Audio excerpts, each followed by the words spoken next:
क्या? हाँ भाई, सबसे पहले ईएलपी में कुछ दिया था तो वो बता दो। ईएलपी 7 3 ईएलपी 7 ना, इसमें है नहीं। आप ईएलपी 7 दो।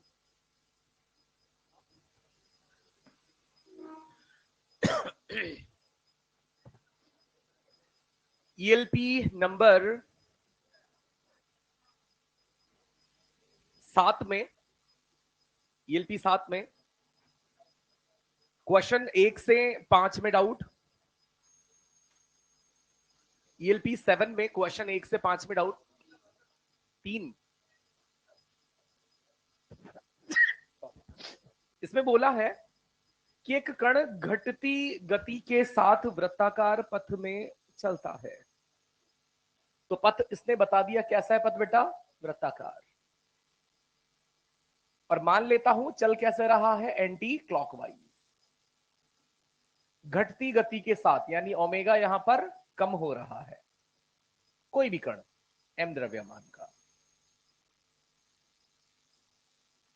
जब हम यहां पर कोणीय संवेग की बात करते हैं तो क्या कहते हैं, एम वी आर।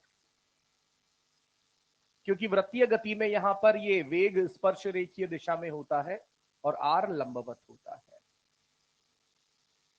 तो हम जब एल सदिश के लिए लिखते हैं आर क्रॉस पी, तो उसका परिमाणात्मक रूप जो होता है वो हमें क्या देता है, एम वी आर।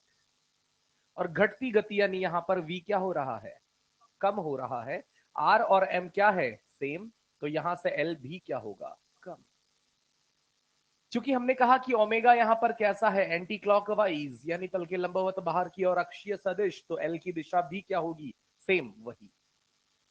तो चूंकि घूम एंटी क्लॉकवाइज ही रहा है, इसीलिए दिशा क्या रहेगी, तल के लंबवत बाहर ही रहेगी, परंतु परिमाण धीरे धीरे क्या होता जाएगा, कम। बस यही सवाल है, यही सवाल है। इसके चारों ऑप्शंस में से हमारे पास जो सटीक ऑप्शन बच जाएगा वो है चौथा, जिसमें कहा है कोणीय संवेग की दिशा स्थिर रहेगी या कांस्टेंट रहेगी। क्वेश्चन नंबर 8 तक, 8वें में करेक्शन है। यहां पर अपने को 4th नंबर सही आ जाएगा, क्योंकि आप जानते हैं गतिज ऊर्जा को हाफ आई ओमेगा स्क्वायर से लिखा जाता है, और किसी कण का आई जो होता है वो एम आर स्क्वायर होता है। तो चौथा यहां पर आंसर करेक्ट कर लीजिएगा, बाकी इसके अलावा तो कोई दिक्कत होगी नहीं। इसके अलावा हम बात बढ़ाते हैं आगे। क्वेश्चन नंबर 9 से 15, 10 बेटे, 10 वाली बात के लिए, एक मिनट, 10 वाली बात के लिए आप तुरंत वहां पर आइए जहां हम बात किया करते थे। मैंने 2 नोट लिखवाए थे, नोट 1 नोट 2। नोट 1 में मैं कहता था कि जब कोई कण इस प्रकार से गति करे कि उसकी गति की क्रिया रेखा कहां से गुजरे, तो वहां पर कोणीय संवेग क्या आएगा। फिर दूसरे में हमने कहा था कि कोई कण इस प्रकार से गति करे कि उसके संवेग की क्रिया रेखा इस मूल बिंदु से समांतर ऐसे कुछ हो, तो ये लंबवत दूरी जब आर लंबवत होगी तो एल क्या आएगा, कांस्टेंट। तो यही चीज एक सवाल भी हमने किया था कुछ इस प्रकार से, ये किया था ना बेटा। और हमने क्या कहा था कि कण चाहे यहां हो, यहां हो, यहां हो, यहां हो, उसके संवेग की क्रिया रेखा रहेगी समान, आर लंबवत रहेगा समान, इसलिए एल भी रहेगा समान, कांस्टेंट। मेरे हिसाब से अगर उसको पढ़ाने के बाद भी अपन पूछ रहे हैं ना बेटा, तो फिर धिक्कार है। क्वेश्चन नंबर 10 में डाउट नहीं होना चाहिए था। जिनको डाउट है वो सोचें एक बार कि आप गलत कर रहे हैं। क्वेश्चन नंबर 15 तक, 11, 11 में बेटा कोणीय संवेग, सबसे पहले तो अपने को आर दिया है, पी दिया है, आर क्रॉस पी करेंगे। आर क्रॉस पी करके कितना आया है मुझे ये बताएं।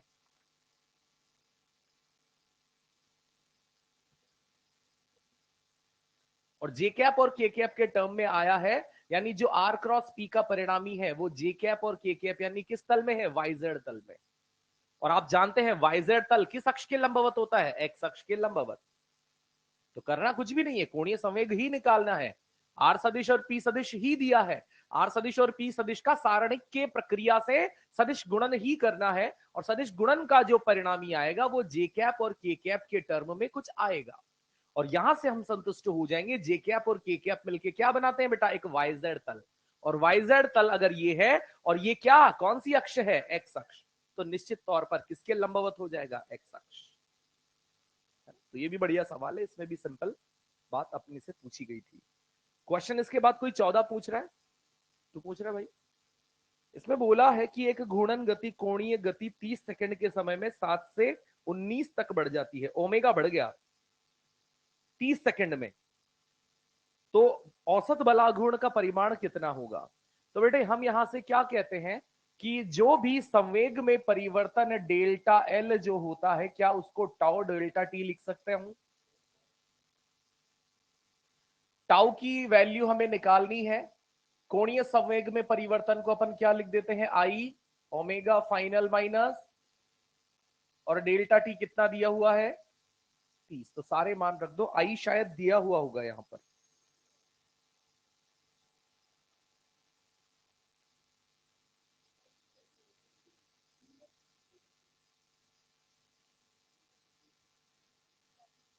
नहीं नहीं, ये तो न्यूटन मीटर तो बलागुण ही होता है बेटा।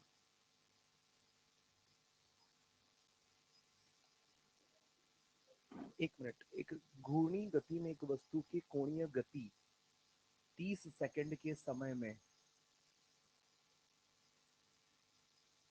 7 से 19, अब ये जो है ना 7 और 19, ये एल है, ये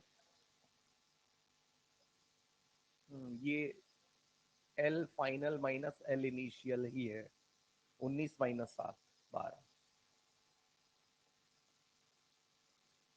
मतलब यहाँ पर थोड़ा सा ये हिंदी ट्रांसलेशन में गलती है, यहाँ पर शब्द ये लिखा होना चाहिए था कि घूर्णन गति में एक वस्तु के लिए कोणीय संवेग, कोणीय गति के को हटा के कोणीय संवेग कर दो, 30 सेकंड के समय में 7 से 19 तक हो जाता है, कोणीय गति हटा के कोणीय संवेग कर लो, सही हो जाएगा वो। किसमें बेटा, हाँ रेडियन क्यों आएगा बेटा, रेडियन तो क्या है, एक विमाहीन इकाई है, रेडियन जो होती है ना विमाहीन इकाई है। जब हमें किसी कोण को बताना होता है तो रेडियन का इस्तेमाल करते हैं। तो कोण, क्योंकि कोण की उत्पत्ति कैसे होती है, कोण बराबर चाप बटे त्रिज्या, चाप भी मीटर त्रिज्या भी मीटर, मीटर से मीटर कट गया। पर जैसे ही ये रेडियन किसी दूसरी इकाई से गुणा होता है, जैसे मान लो रेडियन को आपने समय से गुणा किया, तो रेडियन इंटू समय, तो रेडियन में ऊपर मीटर नीचे मीटर और समय में टी, तो मीटर से मीटर कट के अब उस रेडियन गुणा टी की जो इकाई बचेगी वो सेकंड ही बचेगी। यानी रेडियन वास्तव में यहाँ पर जैसे ही किसी दूसरी भौतिक राशि से गुणा होगा, रेडियन लिखा नहीं जाता है। और हमने तो बात की है बेटे कि कोणीय संवेग की इकाई केजी मीटर स्क्वायर पर सेकंड होती है, इसमें कंफ्यूजन होना ही नहीं चाहिए, है ना। नोट्स में लिखा है अपन ने कोणीय संवेग की इकाई।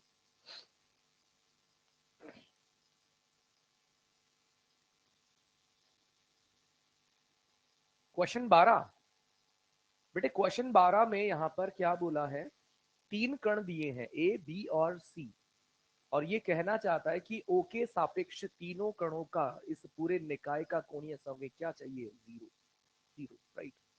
तो हम यहां से क्या लिखेंगे कि ए का ओ के सापेक्ष कोणीय संवेग, बी का और सी का, ये सब क्या हो जाने चाहिए, जीरो। अब ओ के सापेक्ष आप यहां पर ए का कोणीय संवेग निकालेंगे, तो ए का कोणीय संवेग, ए यहां पर गति कर रहा है बेटा, ए का संवेग, रेखीय संवेग ए का कितना है 20, दिख रहा है कि नहीं दिख रहा, और इसकी लंबवत दूरी कितनी है 2, तो कितना हो जाएगा बेटा ये, और घूम कैसे रहा है क्लॉकवाइज, क्लॉकवाइज मतलब माइनस। फिर यहां पर अपन बी वाले कण के लिए बात करेंगे, तो बी वाले कण का रेखीय संवेग कितना है, 2 गुणा 12 24, और यहां पर ये कितना है 5, ये कितना हो जाएगा 120, 5 गुणा 24 120, ये कैसा होगा बेटा एंटी क्लॉकवाइज, तो प्लस का 120 प्लस एलसीओ बराबर 0, तो यहां से एलसीओ का मान कितना आ जाएगा -80।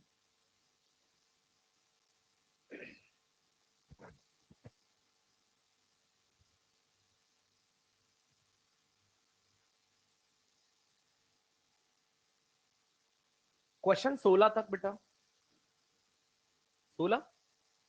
16 में बोला है एक जड़त्वाघूर्ण भी दे दिया 10 चक्कर प्रति मिनट, यानी प्रारंभिक ओमेगा भी दे दिया।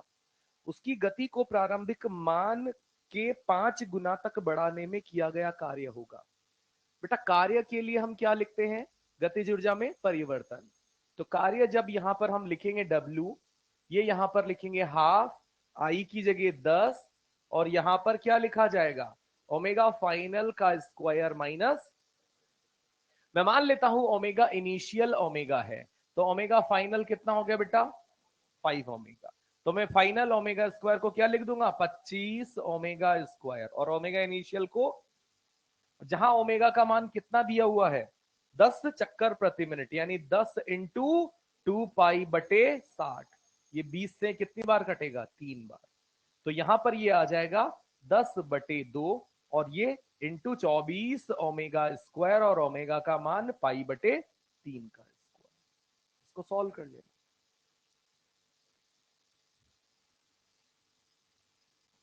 क्वेश्चन नंबर 22 तक, 17 से 22,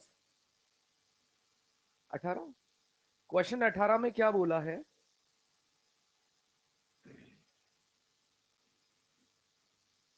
ये आपने 9 पे भी गोला बनाया, 9 भी सेम इसी फॉर्मूले से होगा, है ना। क्वेश्चन 18 में बोला है एक पहिए का जड़त्वाघूर्ण और किसी क्षण इसका कोणीय वेग 10 है, पहिया 100 के कोण से घूमने के बाद इसका कोणीय वेग बढ़ जाता है, गतिज ऊर्जा में वृद्धि। बेटा सेम यही फॉर्मूला लगेगा, गतिज ऊर्जा में वृद्धि कितनी होगी, जितना यहां पर half I omega square, omega final minus omega initial square. Omega final कितना दिया है 100, ओमेगा इनिशियल 10, यहाँ पर जो कोण घूम रहा है ना, इसका कोई इस्तेमाल नहीं है, 100 रेडियन कोण जो घूमने के बाद की बात कही, इसका कोई यूज नहीं है। क्वेश्चन 22 तक नहीं, चलिए।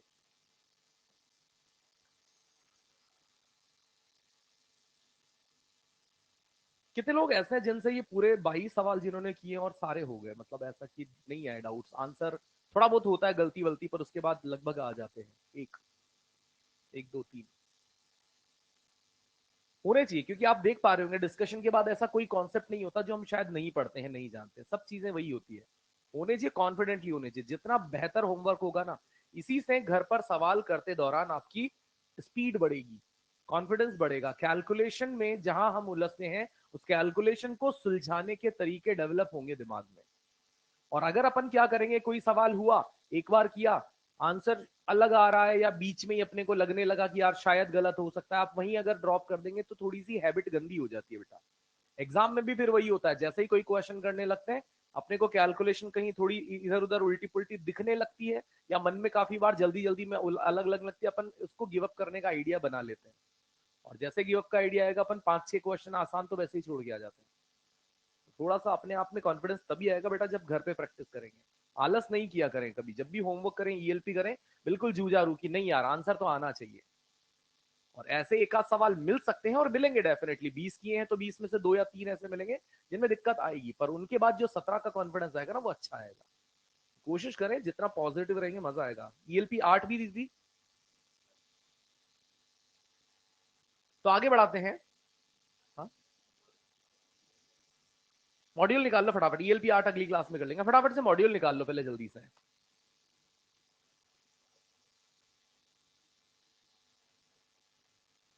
और कल भी आपकी पहली क्लास नहीं है।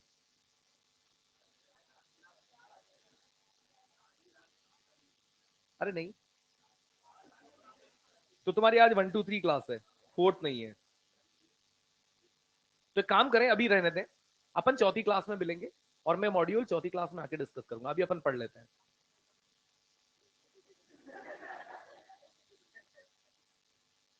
मुझे कॉपी दे दें, और कोई जाएगा नहीं, डिस्कशन अपन मॉड्यूल का जो भी क्लास आपकी खत्म होती है उसमें अपन कर लेंगे। पहले याद आ जाती तो अपन ये भी काम क्यों खराब करते हैं। चलिए, तो बढ़ाते बात, हमने कोणीय संवेग संरक्षण की कुछ बातें की थी, और 2 सवाल अपन ने इसके लिए चक्कियों वाले कर लिए थे, ठीक है।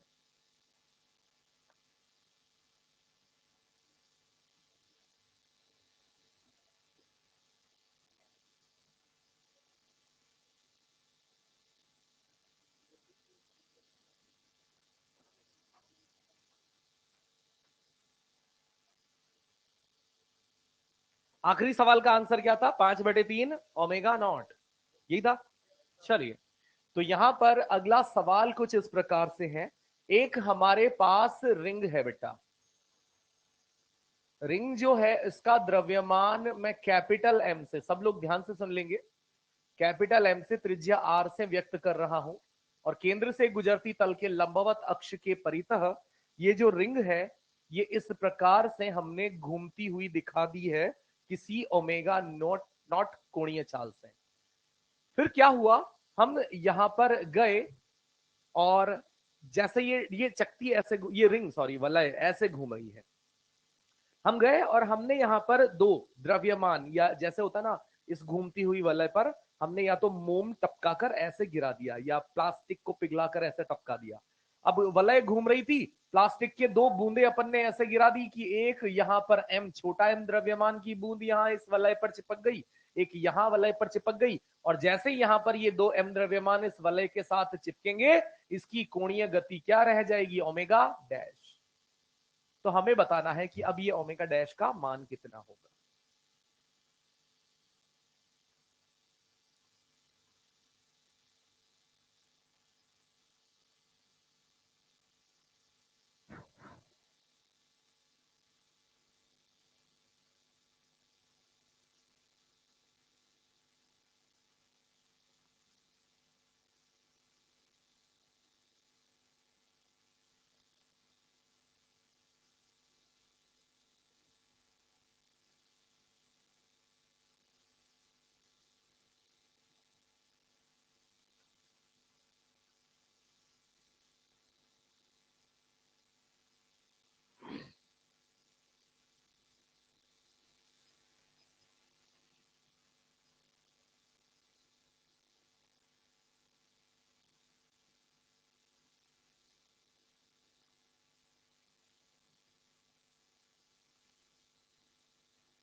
हो गया?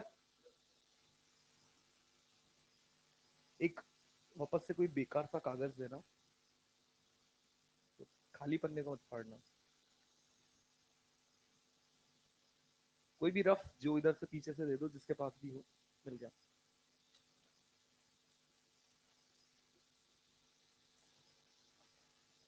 पेन भी दे देना एक।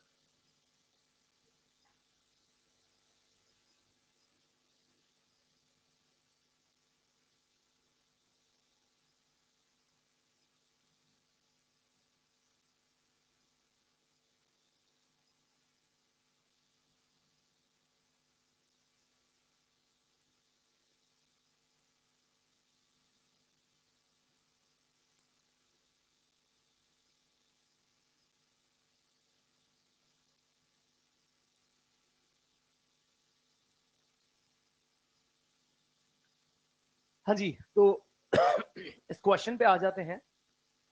यहां पर हमें पता है कि जब ये वलय प्रारंभ में घूम रही है और इस पर धीमे से हम जब इस वलय घूमती वलय पर दो द्रव्यमान चिपका देंगे तो बाह्य बलाघूर्ण कुछ नहीं लगेगा। जो भी बलाघूर्ण, जो भी आंतरिक प्रतिक्रिया क्रिया प्रतिक्रिया होगी वो इन द्रव्यमानों और वलय के बीच में होगी, जिसे हम आंतरिक बल या आंतरिक बल आघूर्ण कहेंगे। और बाह्य बल आघूर्णों की उपस्थिति में हम सब क्या जानते हैं कि हम कोणीय संवेग संरक्षण लगा सकते हैं।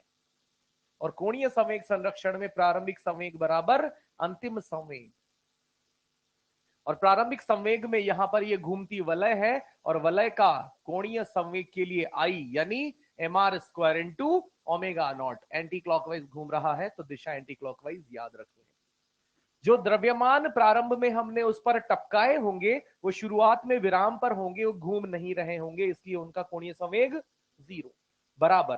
अंत में जब पूरा निकाय, संपूर्ण निकाय एक साथ घूमने लगा है ओमेगा डैश से, तो संपूर्ण निकाय का आई कितना हो जाएगा? तो आप कहेंगे mr², और बिंदु द्रव्यमान जो है वो mr², और ऐसे कितने बिंदु टपकाए हैं? 2।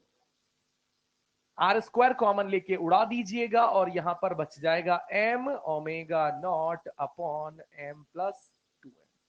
ये हमारा आंसर बच जाएगा। अगला क्वेश्चन इस प्रकार से है,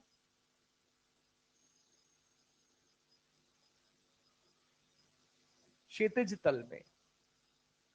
तो क्षैतिज तल में इस प्रकार से एक छड़ है बेटा, है ना, ऐसे। और ये जो छड़ है ये प्रारंभ में विराम पर है। तो मैंने इसीलिए क्षैतिज तल आपको समझ में आया, मैंने वो शब्द लिख दिया, सवाल में भी निश्चित तौर पर लिखा मिलेगा। इस छड़ को मैं यहां पर कैसे बनाऊंगा, ऐसे ले जाकर यूं बनाऊंगा, ऐसे। तो यहां पर तो क्या हो गई ये अक्ष, और इसका द्रव्यमान कितना हो गया m, इसकी लंबाई l, और ये फिलहाल है विराम पर, रेस्ट पर। ठीक है। अब यहां से क्या हुआ बेटा, इस क्षैतिज तल में यहां से इस प्रकार से एक m द्रव्यमान आता है किसी v चाल से, और ये m द्रव्यमान किसी v चाल से आकर इस छड़ पर इस प्रकार से फिक्स हो जाता है। कोई दूसरा पेन दियो, नहीं।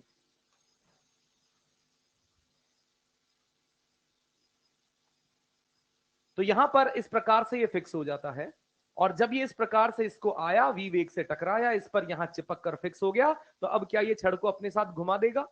बिल्कुल। तो यही हमें इसका घूर्णन का वेग, यानी अंत में जब ये इसके साथ टकरा कर चिपक गया है, तो अब इस निकाय का ओमेगा हमें पता करना है। तो हम यहां से क्या करते हैं, इस पूरी चीज को क्वेश्चन में कैसे लिखा जाता है, कहा जाता है क्षैतिज तल पर विराम में मौजूद एक छड़ द्रव्यमान m लंबाई l की, जिस पर एक कण सेम m द्रव्यमान का किसी u चाल से चलकर आता है और उस छड़ के अक्ष से दूसरे सिरे पर टकराता है, अक्ष वाले सिरे के दूसरे सिरे पर टकराता है, और टकराकर उसी छड़ के साथ चिपक जाता है। और अब टकराकर उसी छड़ के साथ चिपक जाने के बाद निकाय का ओमेगा ज्ञात कीजिए। ये है हमारा सवाल, सॉल्व करें।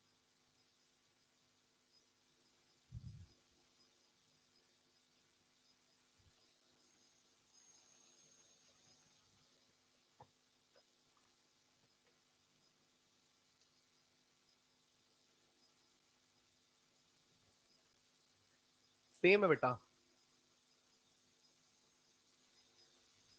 अलग होगा तब मैं बोल दूंगा।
जो यहां पर फिक्स घूर्णन अक्ष है, वो अक्ष यहां है।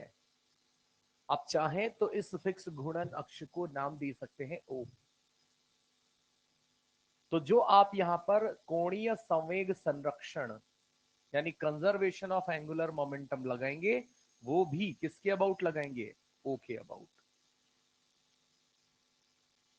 तो ओ के अबाउट आप क्या लिखेंगे? एल इनिशियल बराबर एल फाइनल। अब इस छड़ का एल यानी कोणीय संवेग कैसे लिखा जाएगा? आई ओमेगा से। कैसे? एल बराबर, तो छड़ का आई कितना होगा? एम एल स्क्वायर बटे 3, और छड़ का ओमेगा 0। इसके बाद जो बिंदु द्रव्यमान यहां रेखीय गति करके आ रहा है, इसका कोणीय संवेग कैसे लिखा जाएगा? तो हम जानते हैं ये कण जो गति कर रहा है, इसका रेखीय संवेग कितना है? mu। और इस रेखीय संवेग की बिंदु O से लंबवत दूरी कितनी है? L। ये तो करते हैं ना बेटा, बिंदु द्रव्यमानों का कोणीय संवेग लिखने के लिए जो संवेग की रेखा होती है, उस संवेग की क्रिया रेखा पर O से क्या डाल दिया जाएगा? लंब डाल दिया जाएगा, और यहां से उस कण का, जो भी कण होते हैं, उनका कोणीय संवेग कुछ इस प्रकार से हमने लिख दिया है, mu/L। जब ये इसके चिपक गया है और चिपक कर ये निकाय एक साथ अब किस कोणीय वेग से जाने लगा है, तो अब इस संपूर्ण निकाय का मुझे क्या लिखना है बेटा, आई। अब संपूर्ण निकाय में कौन कौन है, छड़ और द्रव्यमान। इस अक्ष के सापेक्ष छड़ का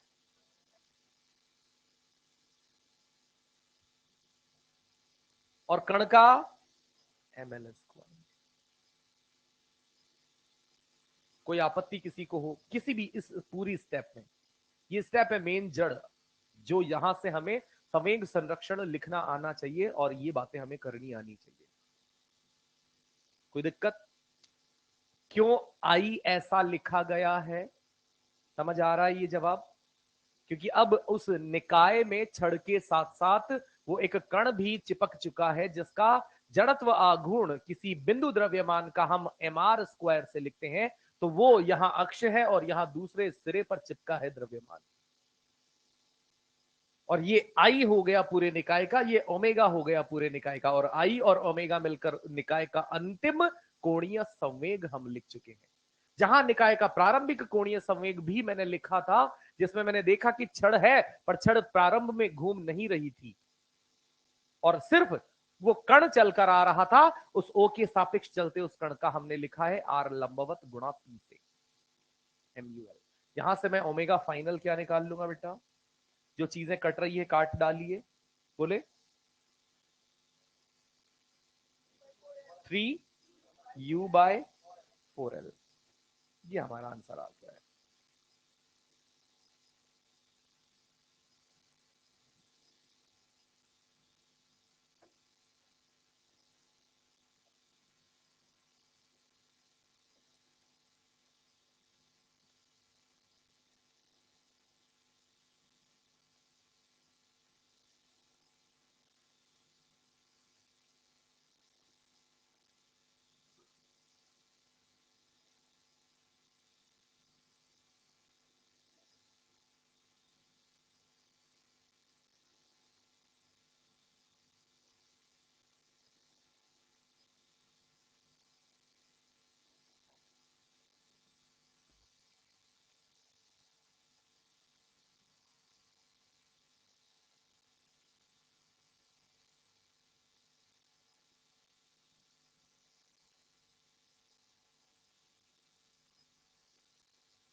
चलिए एक बिल्कुल प्रैक्टिस के पर्पज से एक और बिल्कुल सेम सवाल।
इसमें बोलेंगे बेटा आंसर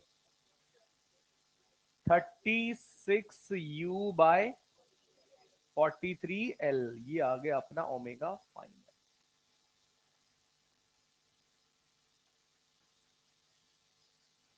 इसमें बोले मुझे लगता नहीं है सॉल्व करना चाहिए, आप यहां पर ये आंसर लिख लें, मैच करा लेना खुद से, एक बार सीखना क्या गलतियां कर रहे हो, आंसर ये आ जाना चाहिए।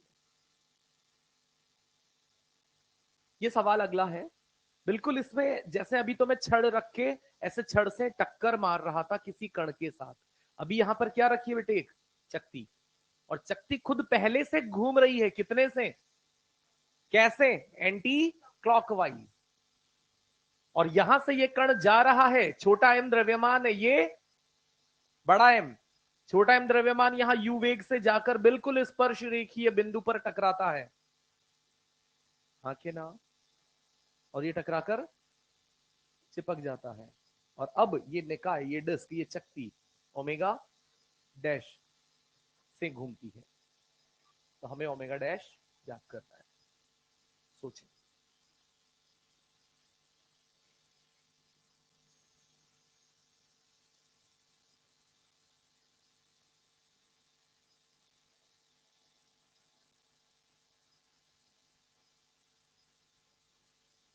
एक मैंने बोला कैपिटल एम है, एक बोला स्मॉल एम है, अपने में लगे रहते हो।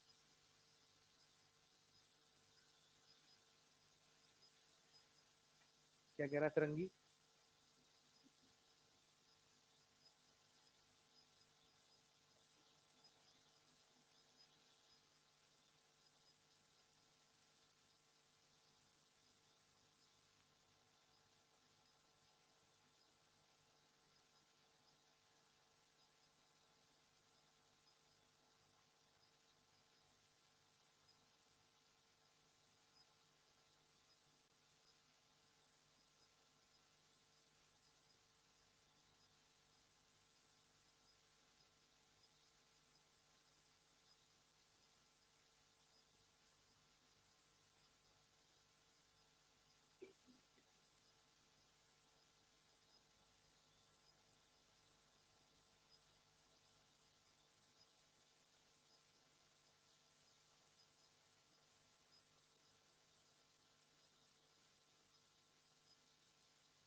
चलिए,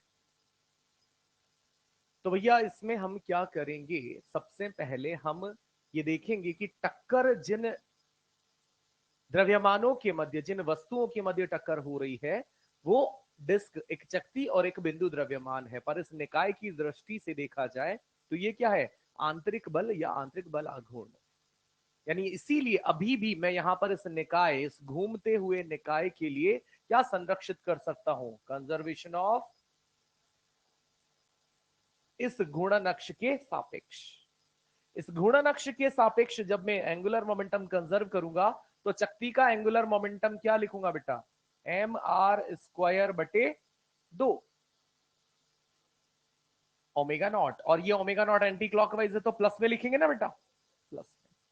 और ये जो कण यहां पर गतिशील है, इसके संवेग की क्रिया रेखा के अनुदिश संवेग कितना है, छोटा m इंटू यू, और यहां से लंबवत दूरी कितनी है, r, और ये भी इसको कैसे घुमाएगा, एंटी क्लॉकवाइज, यानी ये भी प्लस। समझे बात को। अगर इस सवाल में मैं इस ओमेगा नॉट की दिशा ऐसे दिखाता और ये कण यूं जाता, तो ये कण कैसा कोणीय संवेग दिखा रहा है, एंटी क्लॉकवाइज, और डिस्क का कैसा होता, तो यहां क्या आता, माइनस। पर फिलहाल हमने देखा कि हाँ, दोनों बिल्कुल समान घूर्णन दिशा प्रोड्यूस कर रहे हैं बराबर। अब अंतिम कोणीय संवेग एल फाइनल, अब इस संपूर्ण निकाय को अपन कितने से घूमते देख रहे हैं, ओमेगा डैश। इस संपूर्ण निकाय का जड़त्वाघूर्ण कितना हो जाएगा, M R square by 2 plus M छोटा आर स्क्वायर।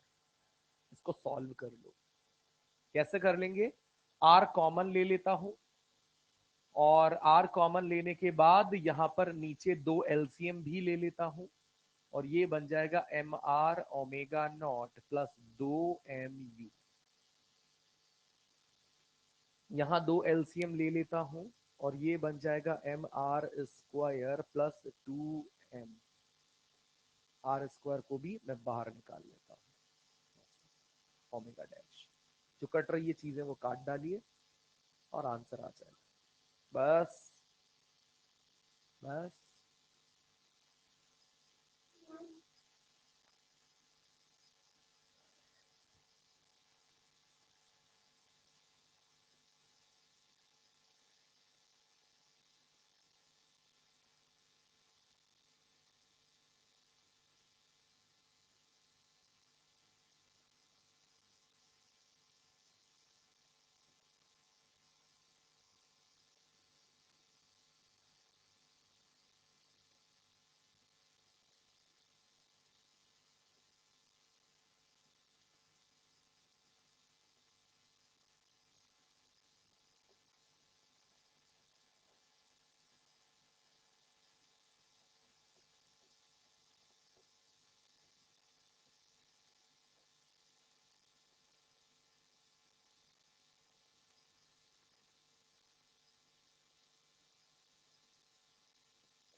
यहां जो ये अगला सवाल है, इसमें कुछ ध्यान देने योग्य बात यह है कि दोनों चक्तियों का जड़त्वागुण क्या है, सेम, आई और आई। हाँ, पहले वाली कितने से घूम रही है, दूसरे वाली, तो अंत में दोनों जब एक साथ रख दी तो कितने से घूमने लगी। तो सबसे पहले तो वो अंतिम ओमेगा बताना है, पहली बात। प्रारंभ में निकाय की गतिज ऊर्जा बतानी है, अंत में निकाय की गतिज ऊर्जा बतानी है, और यहां से यहां जाने में हमने कल बात की थी, हमने कहा था कि यहाँ इन दोनों के मध्य घर्षण होगा, घर्षण के कारण ऊर्जा हानि होगी, तो वही गतिज ऊर्जा में हानि बतानी है। यानी संवेग संरक्षित है पर ऊर्जा संरक्षित नहीं है। आसान आसान सी बातें, बिल्कुल सेम ये बातें अपन रेखीय संवेगों के लिए कर चुके हैं। बस यहां पर m के बजाय i और v के बजाय ओमेगा, ये करना है।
क्या बोलता भाई?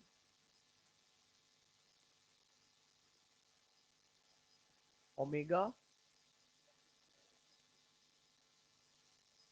सबसे पहले तो हम कोणीय चाल, अंतिम कोणीय चाल निकालने के लिए कोणीय संवेग संरक्षण लगा लेते हैं। कोणीय संवेग संरक्षण मैं यहां पर लिख देता हूं, यहीं पर लिख देता हूं, कंजर्वेशन ऑफ एंगुलर मोमेंटम। मुझे आप बताइए कि प्रारंभ में जो निकाय में दो अलग अलग डिस्कें हैं, इनके दोनों के घूर्णन का सेंस सेम है ना बेटा? तो मुझे दोनों के संवेग जोड़ने ही पड़ेंगे ना। होता क्या है कि जब एक एंटी क्लॉकवाइज और एक क्लॉकवाइज होता है तो मुझे एक में से दूसरे को घटाना पड़ता है। यहां मुझे पता है दोनों चक्तियां समान दिशा में घूम रही है, तो उसका जो कोणीय संवेग होगा आई ओमेगा 1 और दूसरे का आई ओमेगा 2 में क्या करूंगा, जोड़ूंगा और बराबर क्या कर दूंगा बेटा, 2i ओमेगा के बराबर कर दूंगा। और यहां से ओमेगा आ जाएगा ओमेगा 1 प्लस ओमेगा 2/2। बढ़िया बात है यहां तक? अरे हाँ। इसके बाद हम यहां पर क्या कर रहे हैं कि घूर्णन गतिज ऊर्जा इनिशियल, बहुत बड़ी बात नहीं है ना बेटा। घूर्णन गतिज ऊर्जा प्रारंभिक अगर निकालनी है तो मैं क्या लिख दूंगा, half I omega 1 square plus अंतिम गतिज ऊर्जा अगर पूछी जाए तो क्या लिख देंगे, हाफ 2i। यही तो लिखेंगे। अरे चचा, सही बात है ना? तो यहां पर अब ये अंतिम गतिज ऊर्जा भी आ गई, क्योंकि निकाय में दो डिस्कें, तो निकाय का I2i और निकाय का अंतिम कोणीय वेग ऐसा हो गया। अब बस हमारा आखिरी मुद्दा है हानि, और ये हानि हो जाएगी केई फाइनल माइनस केई इनिशियल। और मजे की बात बताऊं, यहां इस प्रकार की जब हमने बातें की थी,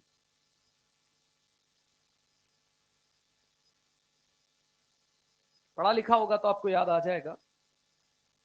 इस प्रकार की जब हमने बातें की थी, ध्यान से सुनना, कि जब जैसे यहां पर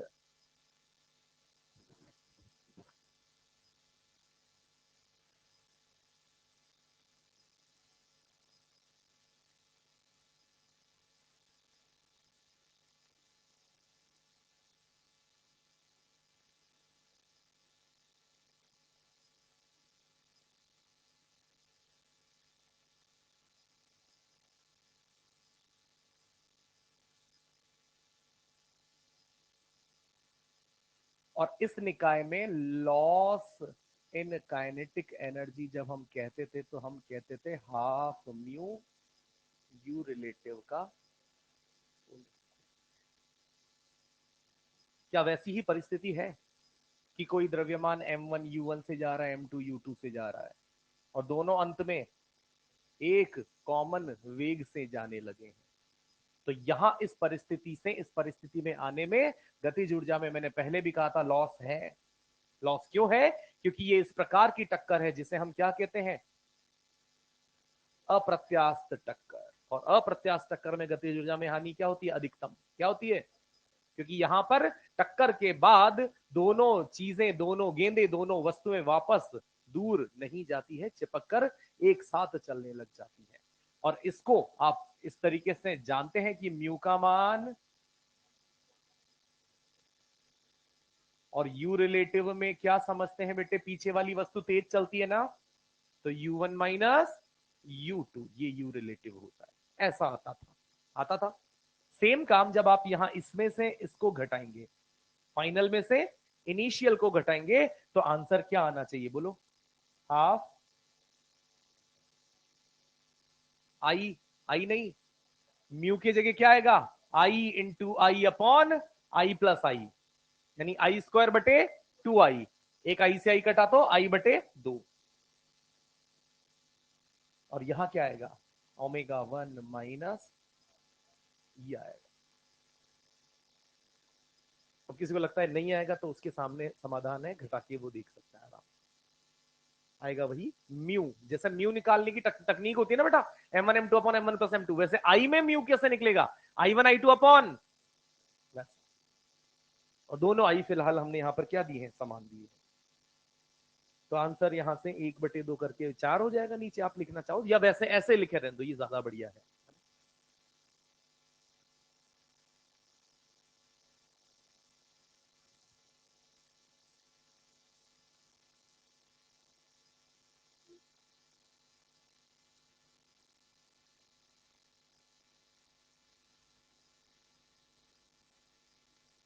और मेरी फिर से रिक्वेस्ट रहेगी बेटा, ये सिचुएशन ये कंडीशन याद होनी ही चाहिए, है ना। अगर ऐसा आता है तो हम समय बिल्कुल खराब नहीं करेंगे, सीधा यही कॉन्सेप्ट लगाएंगे, half mu into you relative का स्क्वायर। कर सकते हो यार, तुम्हारे पास तो अखंड अपार शक्तियां हैं यार, पूरी बायो घोट के पी सकते हो, तो इतना तो याद रख लोगे। अरे हाँ भैया।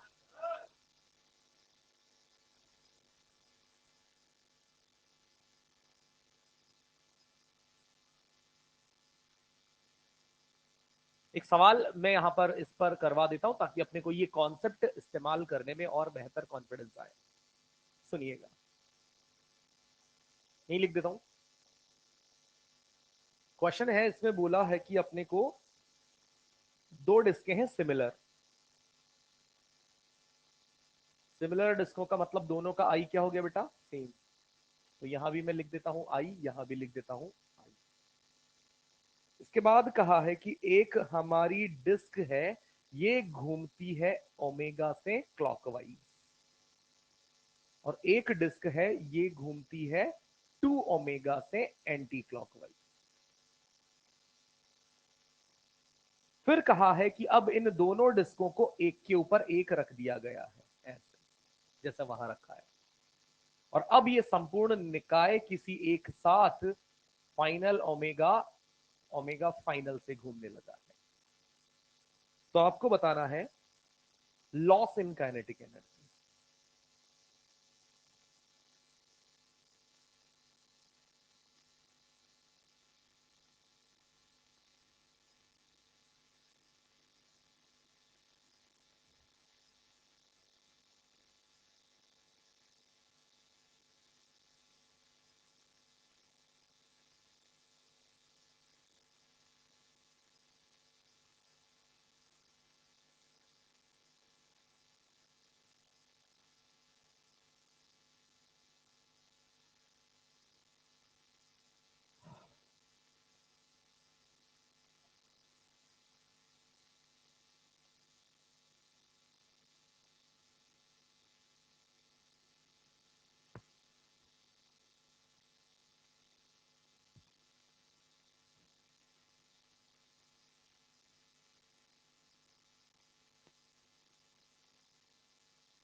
9/I omega square.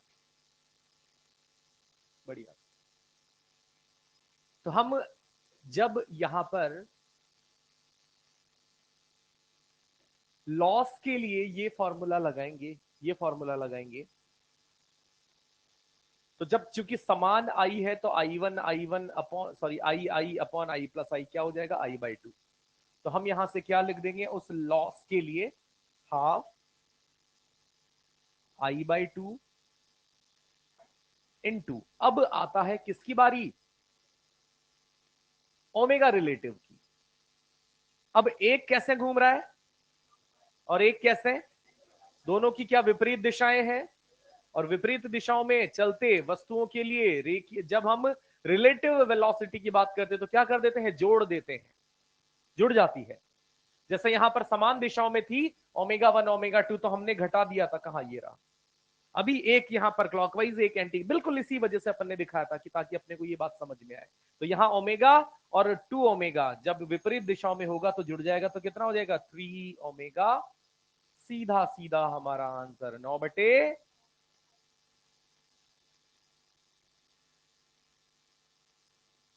बढ़िया लगी बात, आसान इतनी ही रखनी है। चलिए और आगे बढ़ते हैं। एक सवाल लिखेंगे।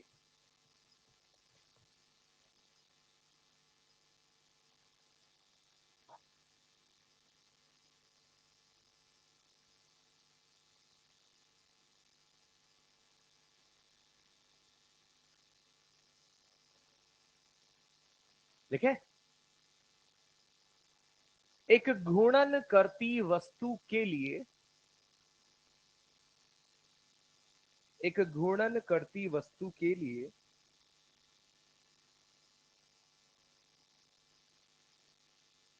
एक घूर्णन करती वस्तु के लिए द्रव्यमान को आधा,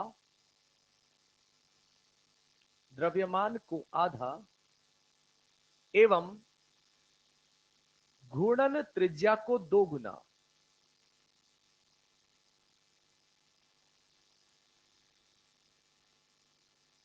कर देने के पश्चात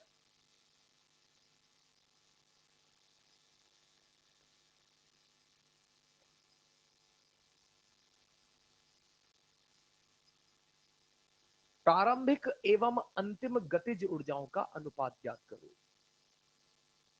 प्रारंभिक एवं अंतिम गतिज ऊर्जाओं का अनुपात ज्ञात करो।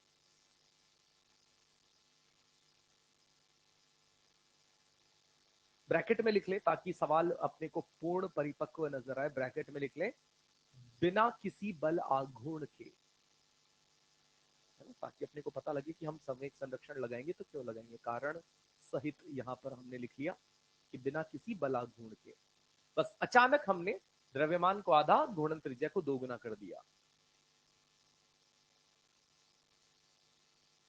गतिज ऊर्जाओं का अनुपात अपने को बताना है। कर लीजिएगा इसको। आप फिलहाल आगे बढ़ते हैं अगले सवाल पर। इसके लिए जगह छोड़ते हैं, 3-4 लाइन पर्याप्त है। ये लिख लिया होगा बोर्ड पे जो लिखा है, नहीं लिखा? तेरे से पूछ रहा हूं, लिख लिया ना? तो ऐसे ऐसे कौन हाँ करता है? चल, ध्यान से सुनिएगा।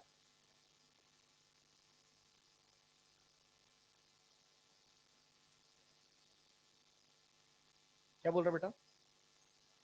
आंसर क्या है? आंसर बता दूंगा अगली बार, अभी आऊंगा तो बता दूंगा, मैं पूछ लेता। हाँ, हमें चाहिए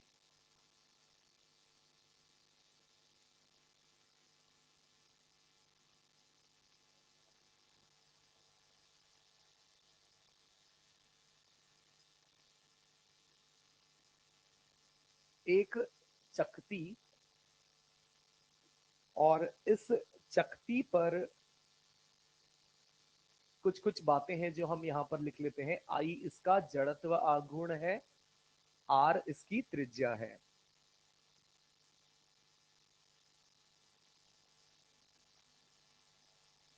यहां पर एक बच्चा है जो इस चक्की के बिल्कुल परिधि वाले इस बिंदु पर खड़ा है, जिसका द्रव्यमान है m।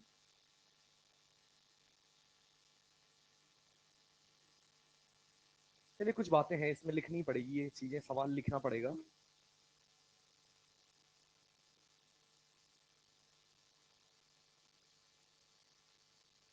लिखेंगे इसमें।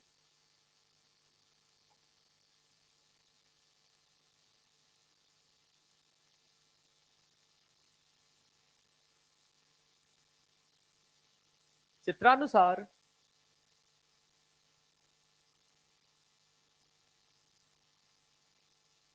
दिखाया गया व्यक्ति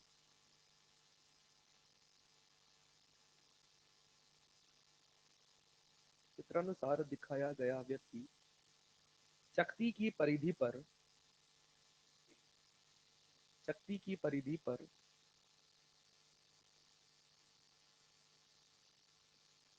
पृथ्वी के सापेक्ष, पृथ्वी के सापेक्ष नियत चाल v से, नियत चाल v से चलना शुरू करता है।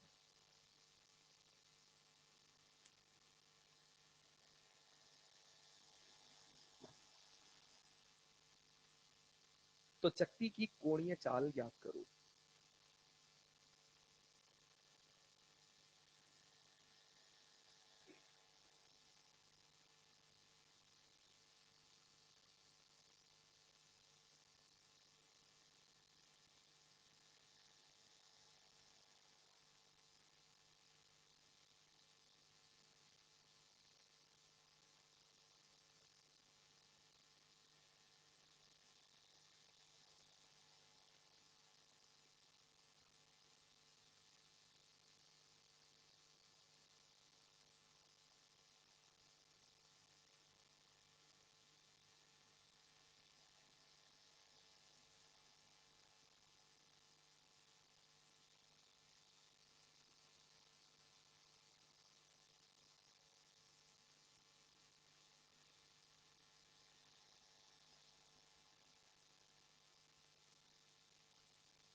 बोलो बेटा, एम वी आर अपॉन आई।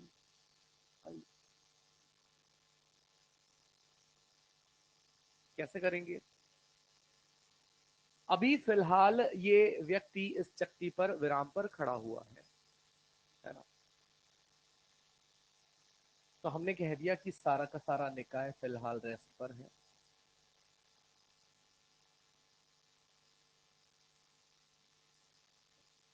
अब हमने कहा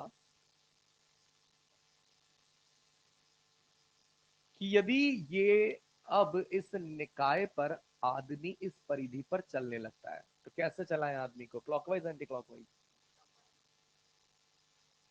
कैसे भी चला लेते हैं, चलो एंटी क्लॉकवाइज आपने कुछ नहीं बोला, ये लो एंटी क्लॉकवाइज। तो जब हमें पता है कि अगर ये आदमी इस चकती पर एंटी क्लॉकवाइज जाने लगा है और जो इसका वेग है वो कितना है, v, तो मैं इस चित्र को कुछ ऐसे बनाता हूं, थोड़ा सा और बेहतर नजर आएगा। और ये यहां पर एक व्यक्ति हमने बना दिया है इस प्रकार से, और ये इस दिशा में v वेग से चलने लगा है।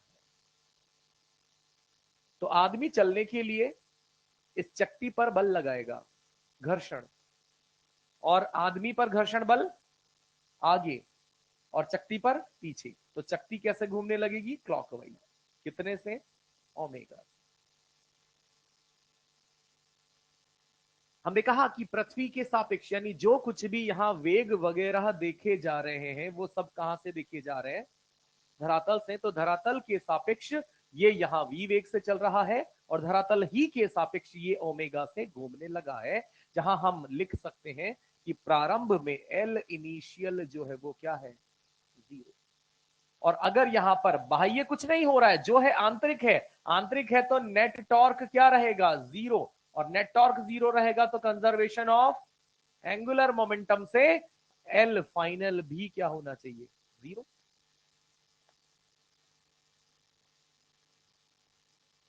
और यहां से एल फाइनल कैसे लिखेंगे? तो आदमी कितना द्रव्यमान? छोटा एम। आदमी का कोणीय संवेग लिख रहा हूं बेटा मैं, आदमी का। यहां से इसकी दूरी, इसका वेग, क्या वेग स्पर्श रेखा इसकी परिधि पर चलेगा तो स्पर्श रेखीय दिशा में वेग होने के कारण ये कितना, तो क्या हो जाएगा? M V R. दिशा एंटी क्लॉकवाइज तो प्लस। और अब चक्ति के लिए हम यहां पर क्या दिखाए कि ये कैसे घूमेगी? Anti clockwise. और एंटी क्लॉकवाइज यानी इस प्रकार से ओमेगा अपन ने दिखा दिया, चक्ति आई इंटू ओमेगा। निकाय का मुझे कोणीय संवेग लिखना है। प्रारंभ में जब कोई नहीं चल रहा था, चक्ति भी और आदमी भी, तो प्रारंभिक कोणीय संवेग क्या था? अब चूंकि उस स्थिति में यहां पर इस चक्ति पर आदमी अगर एंटी क्लॉकवाइज चलना शुरू किया तो चक्ति क्लॉकवाइज घूमना शुरू की। पृथ्वी के सापेक्ष देखे जा रही चीजों में पृथ्वी के सापेक्ष ये v वेग से गतिशील है, तो आदमी का धरातल से देखा जाने वाला कोणीय संवेग क्या हो गया? प्लस का mvr, और चक्ति का क्या हो गया? माइनस का आई ओमेगा। माइनस क्यों आया? क्लॉकवाइज के कारण। यहां प्लस क्यों आया? एमवीआर क्यों आया? क्योंकि बिंदु द्रव्यमानों का एमवीआर साइन थीटा से ही लिखा जाता है, और किसी दृढ़ पिंड का आई ओमेगा से ही हम लिखना प्रेफर करते हैं। और ये अगर संवेग संरक्षित है तो एल इनिशियल बराबर एल फाइनल बराबर 0 बराबर M V R minus I omega. और ओमेगा जो हो जाएगा वो क्या हो जाएगा? M V R upon.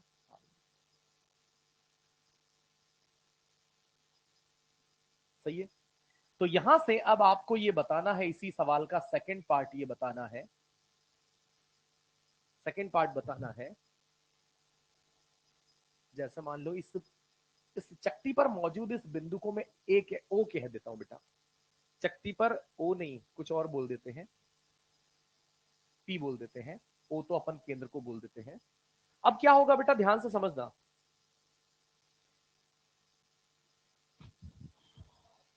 ऐसा है, ये यहां पर आदमी चल रहा है। जब ये आदमी आगे की ओर चलेगा तो ये चक्ति घूम रही है। तो ध्यान से देख लो, हम कोई पॉइंट, ये किनारा फिक्स कर लेते हैं। ये केंद्र हो गया ये चक्ति का, ये किनारा फिक्स हो गया, आदमी यहां से चलना शुरू करता है, ठीक है। और जैसे जैसे आदमी यहां चलेगा ये चक्ति घूमेगी, और हमारा उद्देश्य है कि आदमी पुनः इस किनारे, इस बिंदु पर कब पहुंचेगा। सही है, पुनः आदमी इस बिंदु पर कब पहुंचेगा, देखना।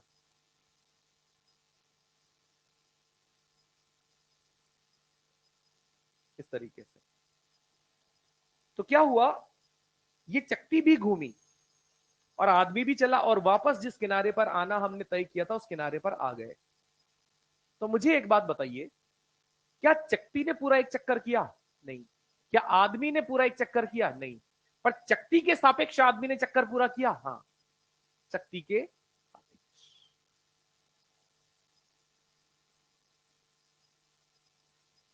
एक कागज दें, उससे शायद बेहतर समझ में आएगा, वापस से वही दे दें।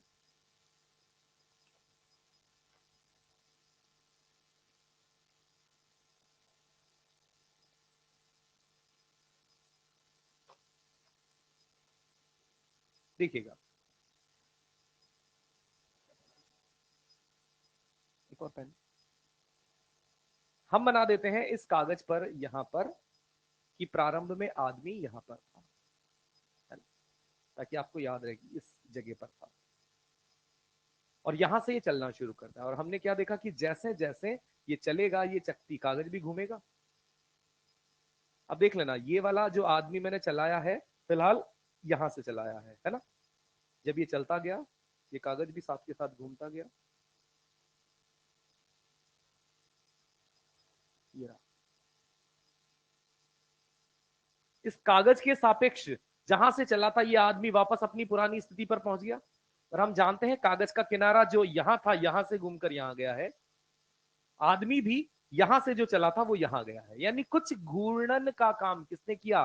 शक्ति ने। और कुछ किसने किया? और दोनों ने मिलकर इसके सापेक्ष एक चक्कर 2 पाई कोण पूरा कर लिया। तो क्वेश्चन यही पूछा जाता है, क्वेश्चन में यही कहा जाता है कि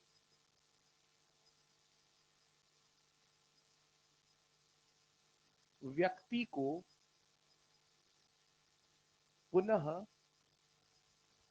उसी बिंदु P तक आने में लगा समय ज्ञात करो। अब आप सब जानते हैं कि यहां पर मसला थोड़ा सा गंभीर है। अगर हम धरातल के फ्रेम से देखें, आपकी हमारी नजर से देखें, तो किसी भी एक ने पूरा चक्कर नहीं किया। पूरा चक्कर किसके सापेक्ष हुआ है? उस चक्ति के सापेक्ष आदमी का। यानी जो भी चीजें मुझे देखनी पड़ेंगी वो चीजें मुझे कैसी देखनी पड़ेंगी बेटा? सापेक्षिक। और सापेक्षिक में किसको देखना पड़ेगा? चक्ति के सापेक्ष व्यक्ति को देखना पड़ेगा।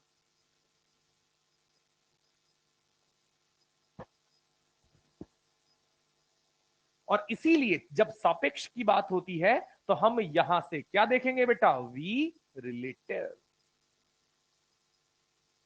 और वी रिलेटिव के लिए क्या होता है कि ये चक्ति, ये आदमी कैसे जा रहा है? एंटी और चक्ति।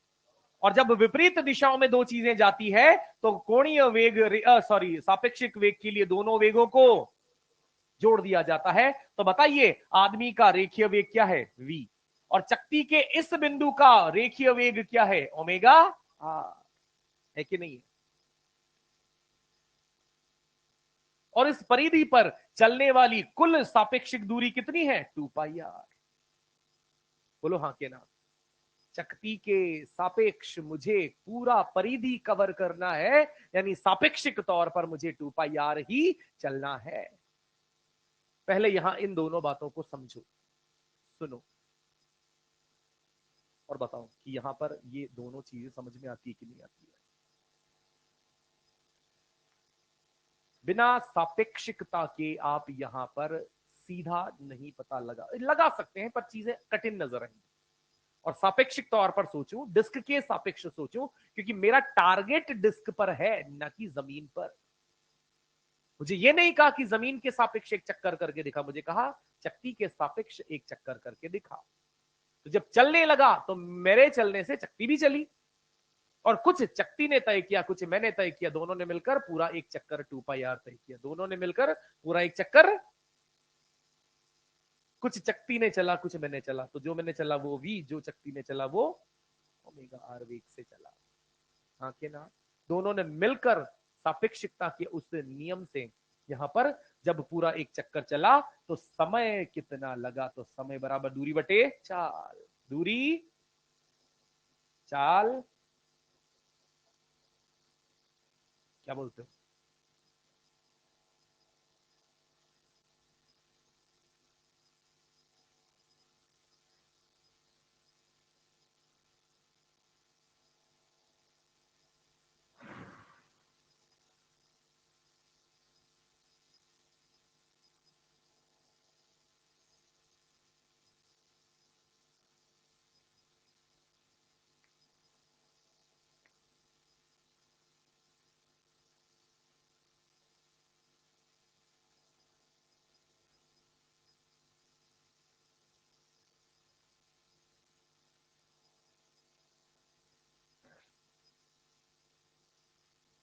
यहाँ चीजें हम जानते हैं क्योंकि वो सवाल खुद कह रहा है v कितना है, तो v तो बताएगा ही बताएगा।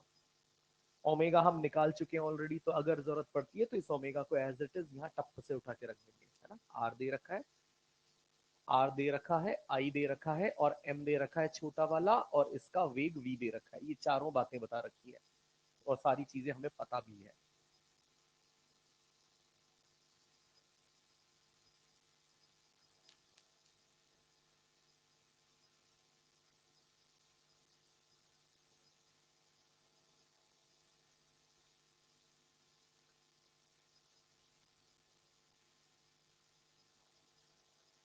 तो इतना खुश कैसे रहता है यार? मतलब दो ही आदमी खुश रहते हैं, या तो जिनकी जिंदगी में सब कुछ अच्छा है, या जिनको पता ही नहीं लगता है कि क्या हो रहा है। ये दूसरा वाला है।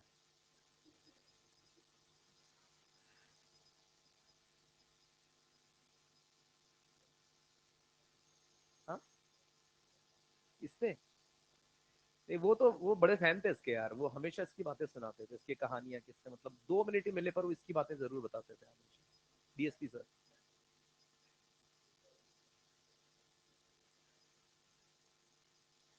नहीं, वो फैन थे ना, मैं नहीं हूं ना, इसलिए वो बोलते थे, मेरे को ध्यान नहीं रहता था क्या करता है ये।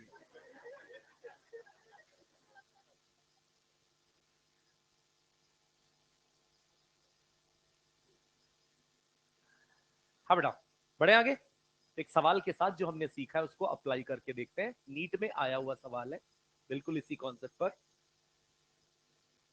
लिखेंगे,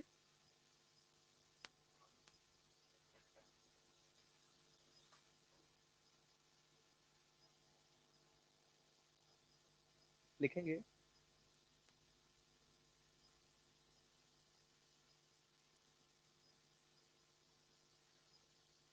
एक चकती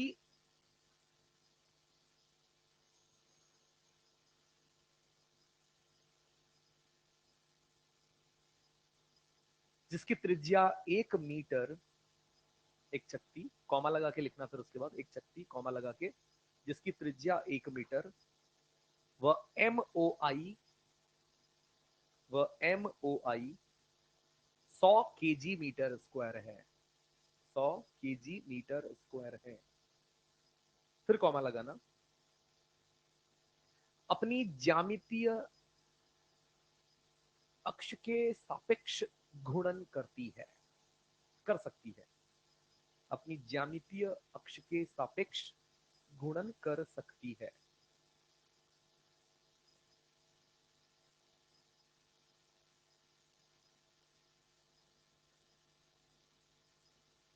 ना। मतलब फिलहाल चकती है, घूम नहीं रही है, घूर्णन कर सकती है अपनी ज्यामितीय अक्ष।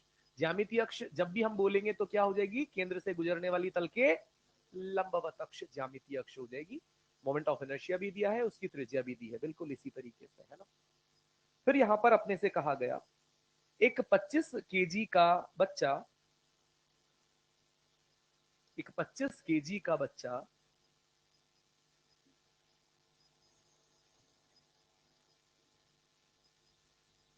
चकती की परिधि पर चकती की परिधि पर धरातल के सापेक्ष, चकती की परिधि पर धरातल के सापेक्ष 2 मीटर पर सेकंड से चलता है। ओए, चकती की परिधि पर 2 मीटर, धरातल के सापेक्ष 2 मीटर पर सेकंड से चलता है। तो बच्चे द्वारा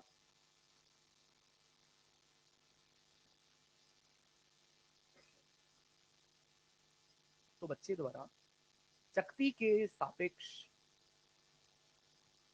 तो बच्चे द्वारा चकती के सापेक्ष एक पूर्ण चक्कर में लगा समय ज्ञात करो।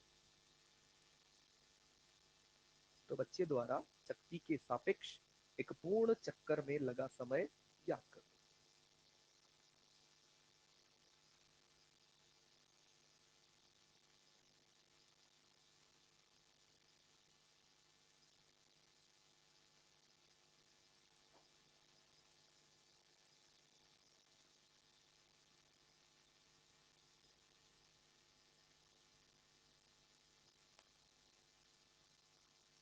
यहां तक अपनी लगभग और सारी बातें खत्म होती है। अब अपना रोलिंग मोशन बचा है ना, सिर्फ रोलिंग, कोणीय संवेग संरक्षण वगैरह, मतलब उसकी लगभग इतनी ही बातें मैक्सिमम रहती है। सवाल को सॉल्व कर लो तुरंत।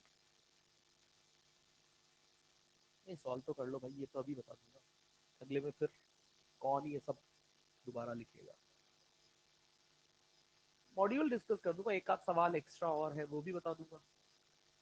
क्या हो गया बेटा, कैसे तड़प रहा है तू?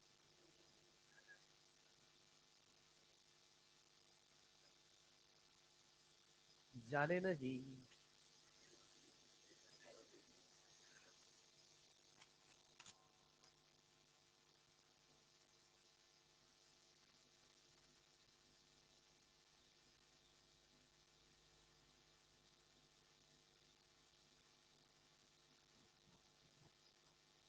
ये बात तो पहले से पता लगी गई कि अगर आदमी किसी दिशा में घूमता है, बिल्कुल चक्की उसकी विपरीत दिशा में घूमेगी।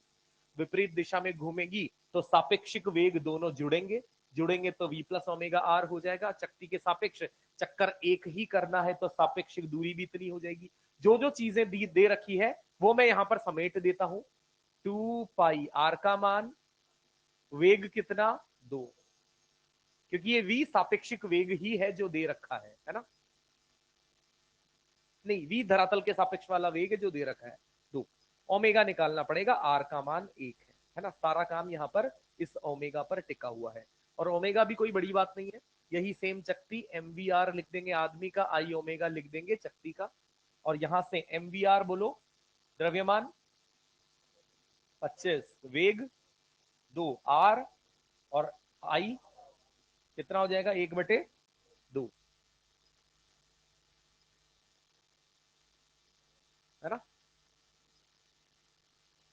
तो ये 5/2, 4 पाई/5 सेकंड आ जाए। चलिए, तो हमारा डिस्कशन एक्सरसाइज का अपन करते हैं अभी दोबारा मिलकर। कोई भाग मत जाइए, जो भाग के जाए उसका फोटो खींच लेना। Thank you.